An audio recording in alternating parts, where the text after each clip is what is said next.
কথা বললেন কি বলছিলেন? বাইট করাচ্ছি। আমাদের সুতন্দ্রা আপনারা জানেন যে পানাগড়ের কাছে বাইট করাচ্ছি। রেশারেশি অ্যাক্সিডেন্ট বলবো না, মার্ডার বলবো। মাত্র 26-27 বছর বয়সী না একটি ব্রাইট আমাদের ছোট বোনকে আমরা হারিয়েছি, ঠিক যেভাবে অভয়াকে হারিয়েছিলাম 1 বছর আগে। আবার করে সুতন্দ্রাকে হারাতে হলো। সুতন্দ্রার মায়ের সাথে আমি গতকাল রাত্রেই কথা বলেছিলাম। উনি কথা বলার মতো জায়গায় ছিলেন না, কিন্তু তাও অত্যন্ত শক্ত, আমি ওনাকে স্যালুট করি।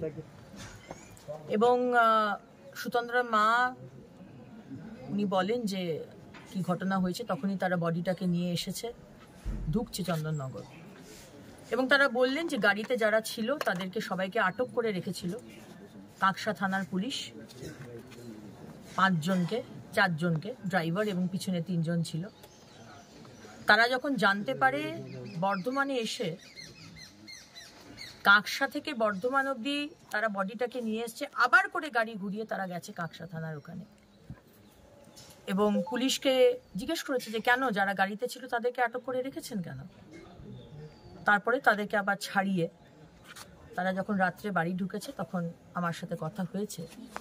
এবং আজকে এই কারণেই এসেছিলাম মায়ের সঙ্গে দেখা করতে, কারণ দেখুন আজকে সুতন্দ্রার খুন হয়েছে।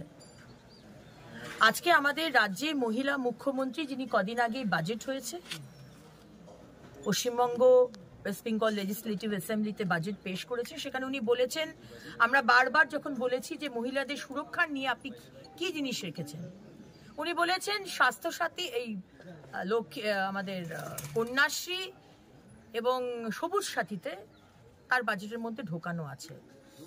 আমার প্রশ্ন,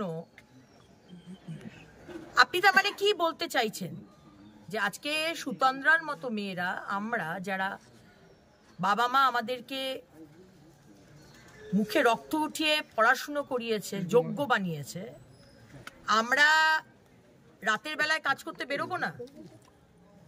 ডাক্তারবাবুরা, আপনি সেদিনকে বলেছিলেন অভয়ার মার্ডারের পরে যে রাত্রিবেলায় মেয়েদের কাজ করা না করাটাই, এরকম একটা ইঙ্গিত দিয়েছিলেন। তাহলে আপনি কি বলতে চাইছেন? মানে আমাদের মতো মহিলারা যারা ডাক্তার, যাদের রাত্রিবেলায় কল সেন্টারে কাজ আছে, যারা সুতন্দ্রার মতো সারা দেশে কাজ করে বেড়ায় ইভেন্ট ম্যানেজার হিসেবে, আমরা রাত্রিবেলায় কাজ করতে বেরোবো না কারণ এখানে কোনো ল অ্যান্ড অর্ডার নেই। আপনি কি তাই বলতে চাইছেন? আমার প্রশ্ন আপনার কাছে মুখ্যমন্ত্রী, যে আজকে হাইওয়েতে পুলিশ পেট্রোলিং কার থাকার কথা, বুদবুদে সুতন্দ্রা তেল ভরেছে, তারপরে সুতন্দ্রার গাড়িকে এই বাবলু যাদব বলে, তার গাড়িতে আরো অনেক ছেলে ছিল যারা মদ্যপ অবস্থায় সুতন্দ্রার গাড়িকে একবার সামনে একবার পিছনে এবং অশ্রাব্য ভাষায় গালিগালাজ, ইঙ্গিত। তাহলে আপনার গাড়ির রাস্তায় যদি পেট্রোলিং থাকে, পুলিশ পেট্রোলিং ন্যাশনাল হাইওয়েতে, তাহলে তারা এটা দেখেনি কেন? কারণ পুলিশ পেট্রোল কার ছিলই না। যদি পুলিশ পেট্রোল কার থাকে তাহলে আপনি আমাকে সিসিটিভি ক্যামেরাতে দেখান।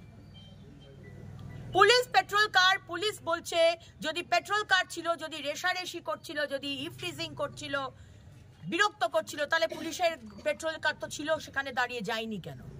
মিথ্যা কথা বলছেন পুলিশ মন্ত্রী, আপনার পুলিশ মিথ্যা কথা বলছে। পুলিশ পেট্রোল কার ওখানে ছিল না। আজকে তাহলে আমাদের সুরক্ষাটা কোথায়? রাত্রে আমরা ট্রাভেল করতে পারবো না?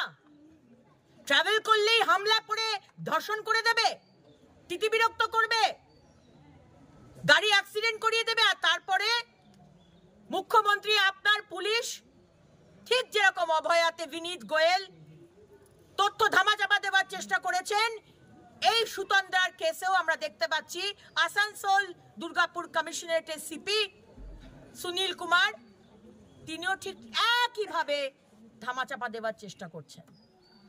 মানে এই রাজ্যে এই চণ্ডীতলা থানার আইসি না ওসি, যিনি গার্লফ্রেন্ডের সাথে দেখা করতে গেছিলেন, ডিউটি ছেড়ে তুমি গার্লফ্রেন্ডের সাথে দেখা করতে যাও, মস্তি করো, মচ্ছব করো, কাজ করো না, গোষ্ঠীদ্বন্দ্ব মেটাও, তোলাবাজি করো, সব ঠিক আছে। তোমাকে কিন্তু মহিলাদের উপর অত্যাচার হলে ধামাচাপাটা দিতে হবে, এটা কিন্তু আগে করতে হবে, তবেই প্রমোশন হবে। এটাই হচ্ছে মুখ্যমন্ত্রী মমতা বন্দ্যোপাধ্যায় অলিখিত ইনস্ট্রাকশন। মদ, আজকে এই বাবলু যাদবের গাড়িতে মদের বোতল, মদের সরঞ্জাম রাখা, আজকে মদ খাইয়ে খাইয়ে মুখ্যমন্ত্রী আপনি পশ্চিমবঙ্গের যুব সমাজের কোমর ভেঙে দিয়েছেন, যাতে এই ছেলেগুলো মেয়েগুলো আর উঠে দাঁড়িয়ে না বলতে পারে মুখ্যমন্ত্রী আমার চাকরি চাই, আমার ভাতা চাই না, আমার চাকরি চাই, আমি মাথা উঁচু করে বাঁচতে চাই একজন বাঙালির মতো। আজকে মদ খাইয়ে খাইয়ে খাইয়ে আজকে এই অবস্থা হয়েছে যে মদ খেয়ে মাতাল হয়ে আজকে রাস্তা দিয়ে একটা ছোট্ট বোনের প্রাণ নিয়ে নিল। কোথায়, কেন দেখেনি? কেন সেটা যেখানে চেক করা হয় কেন দেখা হয়নি? অনেকগুলো তো টোলে আছে, সেখানে কেন চেক করা হচ্ছে না? সুতরাং এইসব ভাওতাবাজি আমাদের দেবেন না। কিভাবে পুলিশ চলছে টিএমসির ক্যাডার হয়ে, এগুলো আমরা সব জানি।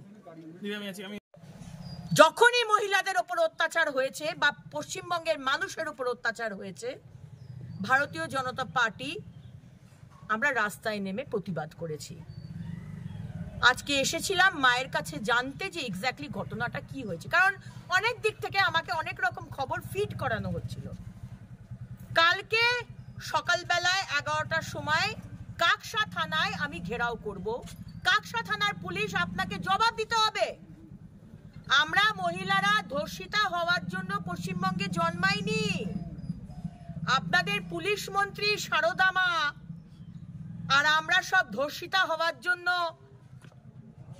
আপনারা আমাদের কন্যাশ্রী, যুবশ্রী, লক্ষ্মীশ্রী দেবেন, আর আমরা রাস্তায় কাজে নামলে আমাদেরকে অত্যাচার করা হবে, তিতিবিরক্ত করা হবে, অ্যাক্সিডেন্টে আমাদের মৃত্যু হবে, আর আপনার পুলিশ সেটাকে ধামাচাপা দিয়ে অন্যদিকে ঘোরানোর চেষ্টা করবেন যে না, ও তো রেশারেশি হচ্ছিল, ও তো সুতন্দ্রাই তো ওভারটেক করার চেষ্টা করছিল, বেশ করেছে। আজকে আমাকে যদি রাত্রির 12টা 12:30টার সময় কোনো গাড়ি যদি আমাকে ওভারটেক করে আর বিরক্ত করে, তাহলে আমি পালাবার চেষ্টা করব। আমি করব না, কারণ আমার সাথে সিকিউরিটি আছে। বাকি যে কোনো মেয়েই করবে, পালাবার চেষ্টা করবে।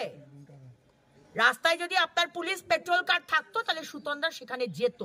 আপনারা মিথ্যে কথা বলছেন, পেট্রোল কার্ড ছিল না, সিসিটিভি ক্যামেরা নেই, হেল্পলাইন নাম্বার নেই, তাহলে কিসের মুখ্যমন্ত্রী হয়েছেন আপনি? কিসের মুখ্যমন্ত্রী? আজকে সুতন্দ্রার মা বলেছেন কন্যারাই বাঁচছে না, তাহলে আর কন্যাশ্রী দিয়ে লাভটা কি? সত্যি তো তাই। কন্যাশ্রী দিয়ে লাভ কি যেখানে কন্যারাই বাঁচবে না? মাথা উঁচু করে বাঁচতে পারছি না। ফুটপাতে মায়ের কাছে শুয়ে আছে 6 মাসের শিশু, তাকে তুলে নিয়ে গিয়ে ধর্ষণ করে দিল। জয়নগরের 9 বছরের উমা, তাকে ধর্ষণ করে খুন করে দিল। ডক্টর অভয়া, তাকে বলাৎকার করে খুন করে দিল। আর আজকে সুতন্দ্রা কাজের জন্য সে যাচ্ছিল কোথায়? এখানকার বিধায়ক কোথায়? তৃণমূলের বিধায়ক কোথায়? আমি শুনলাম আপনি নাকি এখানে কালকে প্রোগ্রাম করেছেন, তাই তো? এখানে প্রোগ্রাম করেছেন তো কালকে, অথচ এই পরিবারের সাথে দেখা করতে আসেননি। এখানকার সাংসদ কোথায়? আমি জানি আপনি কুম্ভ মেলায় গেছেন, কুম্ভে ডুব দিয়েছেন, মোদী সরকার এবং যোগী সরকারের ভূয়সী প্রশংসা করেছেন, কিন্তু দায়িত্বটাও তো করতে হবে। রচনা ব্যানার্জি মহাশয়া, আজকে পরিবারের সাথে ইন্দ্রনীল সেন, রচনা ব্যানার্জি, আপনারা একবার দেখা করতে এলেন না। মানে মহিলাদের ওপর অত্যাচার হলেই সেটাকে ধামাচাপা দিতে হবে, তাই তো? পুলিশ এফআইআর নেবে না, পুলিশ জিডি নেবে না, আর এনসিআরবি ন্যাশনাল ক্রাইম রেকর্ডস ব্যুরোতে আপনারা পাঠাবেন। দেখুন পশ্চিমবঙ্গ কি মহিলাদের জন্য সেফ, সুরক্ষিত স্টেট। প্রতি বছর আমরা অ্যাওয়ার্ড পাচ্ছি, প্রথম পুরস্কার। তাই মুখ্যমন্ত্রী, ফাস্টেন ইওর বেল্ট। আপনার শেষের দিন, সরকারের শেষ শুরু হয়ে গেছে, এবং আগামীকাল আরেকটি বোনকে আমরা হারালাম। আর জানি না আগামী দিনে আর কতগুলো বোনকে হারাতে হবে, কতগুলো বোনকে হারাতে হবে, কত বয়সের বোনকে হারাতে হবে। কত ডিফারেন্ট ধর্মের বোনকে হারাতে হবে কেউ জানে না 26 অব্দি। তাই প্রতিবাদ হবে কালকে 11টার সময় কাকসা থানা ঘেরাও।